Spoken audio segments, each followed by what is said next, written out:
welcome to Grow TV. I'm Stacy. Oh, I'm Steve, and boom, I win.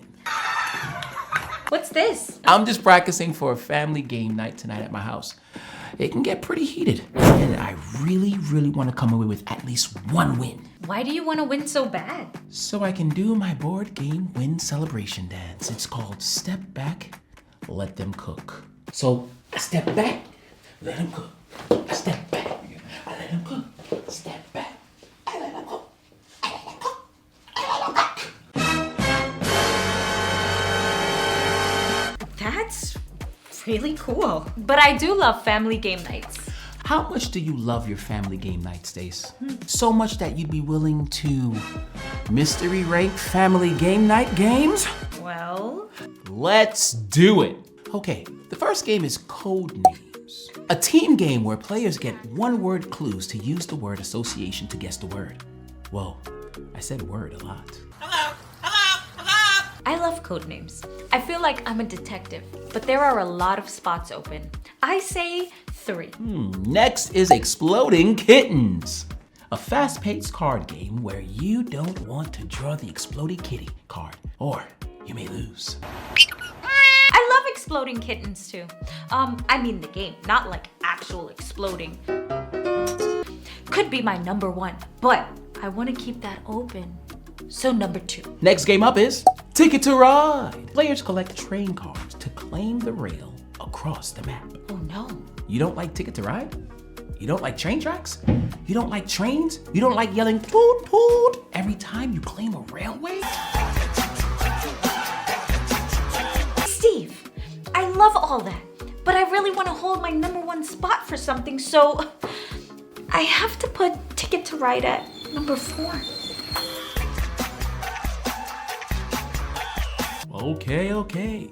The last family game night game to rank is Catan! Collect resources, build settlements, earn points, and rule the board. Yes, I was hoping. It's my definite number 1. Besides Ticket to Ride, that's a pretty solid mystery ranking, Stace. Why is Catan your favorite number 1 family game night, Stace? Easy, the bluff. What's that? Oh, well, if you trade with me, Steve, and I promise I won't steal from you the rest of the game, would you trade? Well, I mean, yeah, you promised, and if you promised, I think you're probably. And then, boom, we trade and I steal from you and I win. I step back and let him cook. I step back and let him cook. I step back and cook. I step back and cook. A whole game based on breaking promises? No, there's other stuff, but the bluff is my favorite.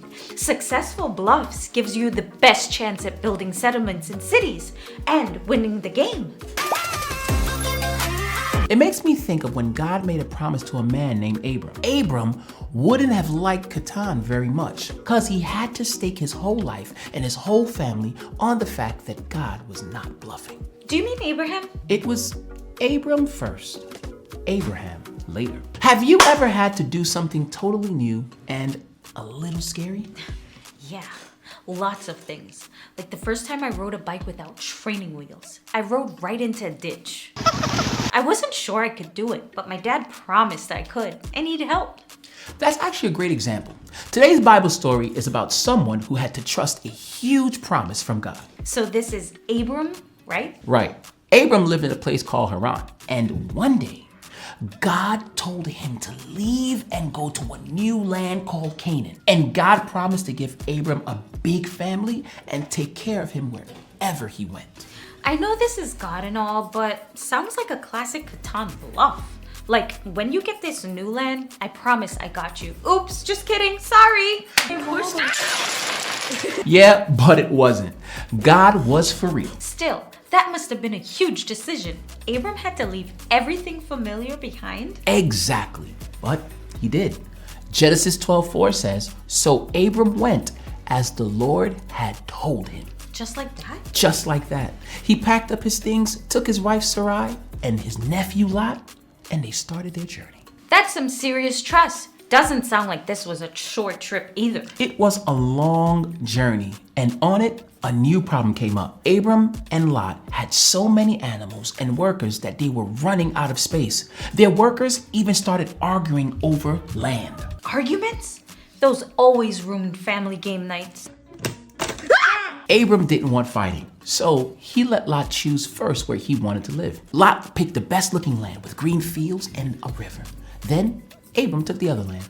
Whoa, you're right. Abram wouldn't be great at Catan. He didn't negotiate or anything. Nope, he trusted that God would take care of him. And after Lot left, God spoke to Abram again. Genesis 13:14-15 says, "Look around from where you are, to the north and south, to the east and west. All the land that you see I will give to you and your offspring forever." So, sounds like another Catan bluff, but I'm guessing it's not. Just another amazing promise from God? Exactly. God told Abram that his family would be so big it would be impossible to count all of them. Even though he didn't have any children yet, Abram trusted God's promise. That's a packed house in a family for family game night. Too many people in the house. That's incredible though. It's not easy to believe a promise when we can't see it happening yet.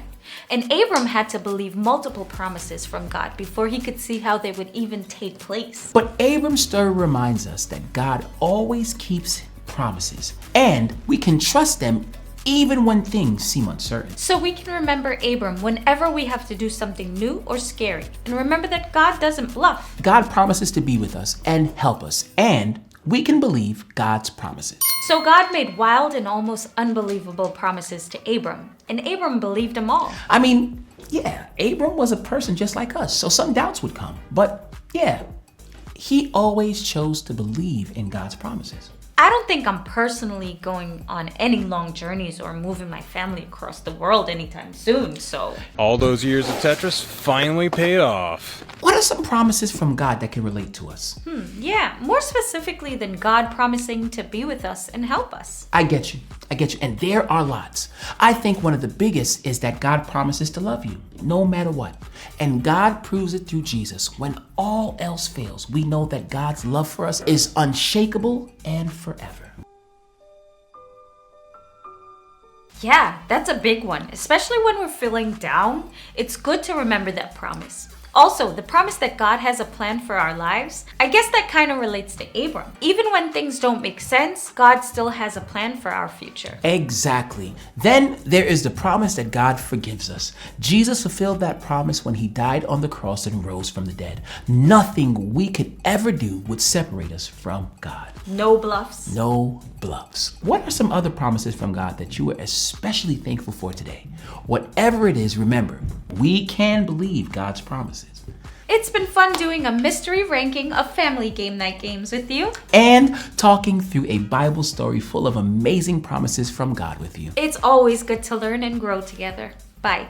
Step back, let him cook.